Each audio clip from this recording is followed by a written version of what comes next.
Siguro yung karamihan sa inyo alam na to. So yan, yun natin par. Yan. Di ba yan, no? Pag naka ano yan, naka flash. Pag naka ano lang, naka green lang yan, steady lang. Pwedeng red. Pwedeng magkaiba par. Dito ka lang ilalapit mo lang para dito lang yung mag-iiba. Yan. Yung isa green, yung isa red.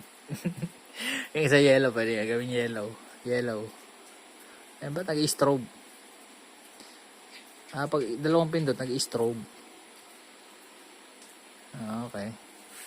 Ayos din eh, no? Ayos din.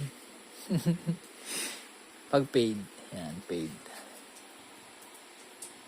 Strobe. Pag dalawang pindot talaga, strobe. So yun, pag dalawang pindot, strobe siya, sabay. Pag dito ka nagpindot sa malayo, mga par, sabay silang mababaril ng ano ng remote. Ang kulit-kulit yan. Smooth. Smooth. Yan.